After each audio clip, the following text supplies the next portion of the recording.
Meth labs in the valley are becoming an increasing how to save lives that are trapped under concrete. To stop the overflow of patients, a new law targets employers who try to get out of is doing to make sure their inmates are staying locked up where they belong.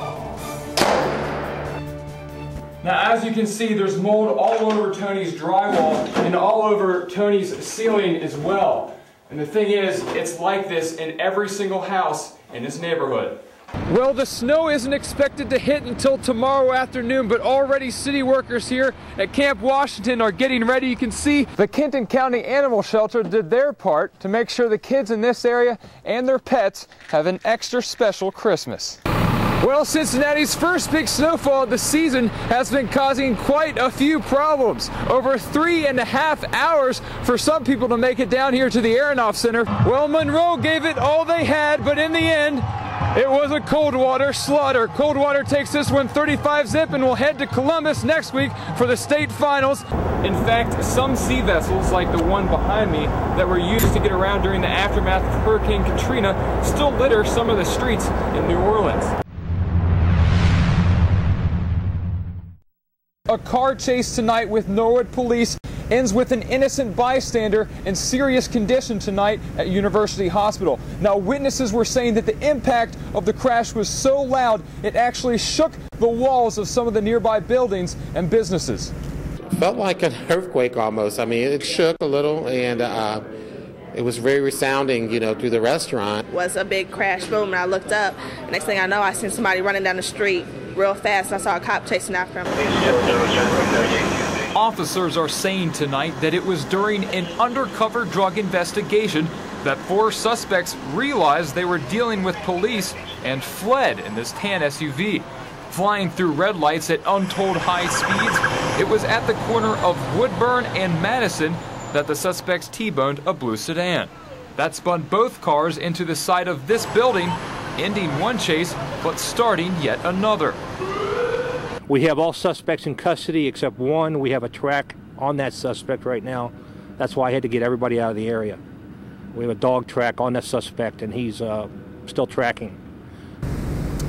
Now, the fleeing suspect, who is actually the driver of the Jeep, is described as a black male, approximately 5'6", was last seen wearing a long white t-shirt with blue jeans and white Timberland boots. If you have any information, you're asked to call Crime Stoppers at 352-3040. This twisted up metal used to be Steve Hebner's roof.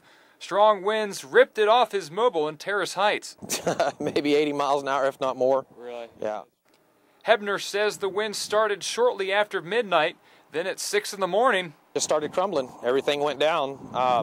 Walls started falling. I started losing power here and there. I heard this horrible crash. Roy Gable is Steve's next-door neighbor. And I got up and looked out. I thought maybe his house had blown away.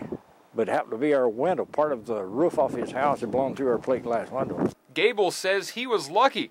That was all the damage to his house. Meanwhile, Hebner out in the cold today, picking up the pieces. It will be a long road back for him. He has no insurance to cover the damage. You work so hard to get everything you own, and just in a matter of no time at all, it's just everything's just falling apart in front of you. Putting New Orleans back on the map is going to require a lot of work. Just about every tree, bush, shrub, and every blade of grass consumed by the floodwaters have died. Over 100 barges or ships have sank or been grounded along the Mississippi River and coastline. Hundreds upon hundreds of buildings, including the Superdome, are in need of expensive repairs, and countless cars, trucks, and vans still lay overturned and untouched. In fact, some sea vessels, like the one behind me, that were used to get around during the aftermath of Hurricane Katrina, still litter some of the streets in New Orleans. But the popular tour attraction Bourbon Street is back up and running in full swing. But while Bourbon Street might be in great shape, most of the surrounding suburbs in New Orleans look something like this. What used to be top-of-the-line appliances now line up along streets with endless piles of other destroyed possessions.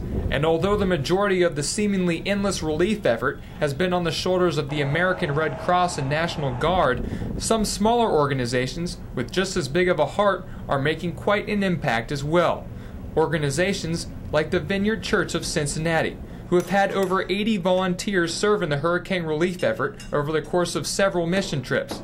I spoke with the Director of Outreach Operations, Candy Wilson, on how this terrific idea came about.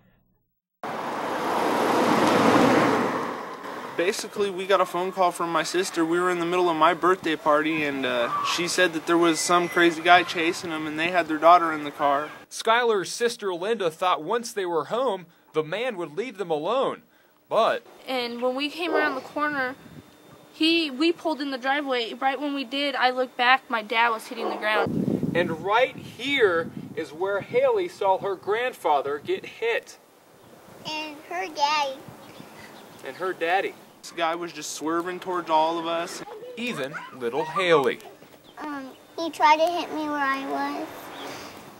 I was really scared. And we were just yelling at him to stop. And Sergeant Lloyd George of the Yakima PD says he hears of road rage-related incidents quite often. Our recommendations that if you drive to a law enforcement agency, if at all possible, if that's not possible, then we'd recommend that you drive to a fairly crowded area. Sergeant George also says to call 911 immediately. Better to be safe than sorry.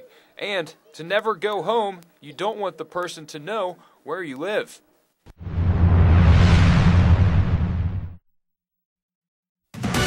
From the team on your side, this is 9 News at 6.